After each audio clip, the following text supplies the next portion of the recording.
Hare Krishna. Om Namo Bhagavate Vasudevaya. Om Namo Bhagavate Vasudevaya. Om Namo Bhagavate Vasudevaya. So we are reading the fourth chapter, chanting in Vipralamba. So material relationships and objects don't work in the same way. They don't come into your life simply because you long for them. In fact, longing for someone can make their absence feel more acute. But longing for Krishna actually brings him into the heart. Experience his absence paradoxically brings about his presence. You can then feel him with you and be solaced. It needs to be experienced to be understood. The next verse of the Sistastaka is explicitly about hankering for Krishna. It opens the door to deep absorption and inner state that is highly desirable for serious chanters of the holy name. Nayanam galadashrudaraya vadanam gadgada rudaya gira pulakair nichitam vapu kada tava nama grahane bhavishyati. O dear Lord, when will my eyes will be beautified by filling with the tears that constantly glide down as I chant your holy name? When will my voice falter and all the hairs on my body stand erect in transcendental happiness when I chant your holy name? Sri Sistastaka, verse 6. Sri Chaitanya Mahaprabhu speaks this verse with apparent distress. He laments and feels wretched. He wishes to say, I cannot go on like this many longer. Without love of Godhead, my life is useless. Therefore, I pray to you, Krishna, please accept me as your servant and give me as a salary ecstatic love for you. I don't want anything monetary. I just want a tiny compensation for my efforts to serve you. Please give me just a fraction of that prema dhana, the wealth of ecstatic love. I am on the brink of death. Please give me some alms to maintain my life. The verses of the Sistastaka prayer, born from the mood of Sri Chaitanya Mahaprabhu, are highly beneficial for those who desire to chant with Vipralamba. Hearing them imbibes the heart with devotional feelings of longing. The beggar of the mind.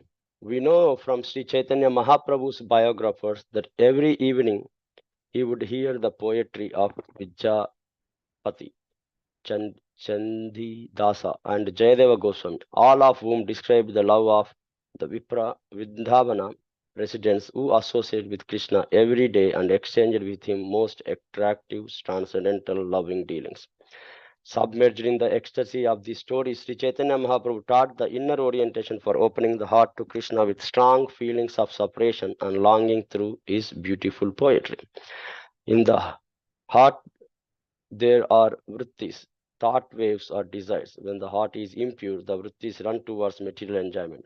However, when the heart is pure, the vrittis run towards Krishna. Sri Chaitanya Mahaprabhu illustrates this as in an inexquisite analogy where he compares his mind to a beggar who abandons home and begs for the wealth of prema dana and eventually meets Krishna in Vrindavana. The beggar is an expert at meditation. Therefore, Sri Chaitanya Mahaprabhu calls him yogi of mind. The yogi is dressed in a quiet anxiety, uttering only two words, O Krishna. He is emaciated, wears a turban of greed on his head and bangles of distress on his wrist. The beggar constantly studies poetry and descriptions of Krishna's Vrindavana pastime. Sri Chaitanya Mahaprabhu elaborates, this beggar could not find what he wanted in his own home, the body, where there was only material enjoyment. He longed for a greater treasure, so he took his disciples, the 10 senses, with him to start begging campaign. He was after the alms of pure life, but he needed to find those who could freely give him the treasure of divine love. So this yogi approached the gopis, who always relish Krishna's sweetness from the sound of his flute, the aroma of his body, even the touch of his beautiful form. To his joy, the gopis offered him the much sought alms of pure love, and this mystic yogi of the mind ventured in garden where Krishna was enjoying his pastime and finally settled into a mystic trance. From the accounts that describes Sri Chaitanya Mahaprabhu's life, we know that he frequently received the darshan of Krishna in his vision, and his feelings of Vipralamba were an overpowering flood. In Jagannath Puri, he would reside in a small room called Gambhira and would stay up all night chanting Krishna, Krishna, with deep feelings of separation in the mood of Radharani yearning for Krishna. Sometimes he would rub his soft cheeks against the wall, back and forth, up and down, until his face drew blood. At other times, he would magically escape through closed doors and high security walls. This made devotee extremely concerned for his safety.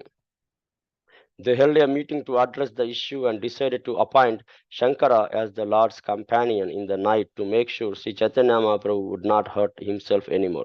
Because the room was so small, Shankara would lie down first and Sri Chaitanya Mahaprabhu would lie the other way and put his legs over him. This way, Shankara was alerted whenever Sri Chaitanya Mahaprabhu moved and could immediately take care of him. Shankara became known by affectionate nickname Pillow of Gauranga Mahaprabhu. But despite the protective measure, Sri Chaitanya Mahaprabhu's longing could not be restrained. In fact, it made the flames of intense separation so much stronger that sometimes he would miraculously escape, even though the doors were remained shut. I think we can stop here. So it's talking about Vipralamba Bhava, how one has to chant in the mood of separation and extreme separation, like as if we cannot live without that. And I think in the main topic for today is that the beggar of the mind. So I think using holy name, we should beg for Krishna's mercy in the separation, so that it says that here in the heart is filled with the waves and desires, and usually it's on all over except the spiritual aspect of it, material desires or other things. But when we beg for Krishna, and our heart will be filled uh, with the love for Krishna or separation from Krishna. And I think it beautifully described about how beggar could not find his own home, and which is the body of material enjoyment, and he's longing for Krishna, and using all his 10 senses, start begging. So I think that's how you know one can purify or one can beg, and the more we feel missing, the more we feel separation. And I think it says like how Shankara became uh, pillow for Gauranga Mahaprabhu. So it says like I think Mahaprabhu is in a very high level with separation from Krishna. That's how he is expressing all these feelings, and how he's always in. I think a couple of days ago we read that you know. Uh, Chaitanya Mahaprabhu and his associate never felt that they have seen Krishna, they are experiencing Krishna. They are always in the mood of where do I find Krishna, and when can we meet Krishna, when do we get a blessings of Krishna. So I think that's the mood they are keep on expressing, and that is the how much Vipralamba Bhava they have for holy name. With that, we can move to a chanting.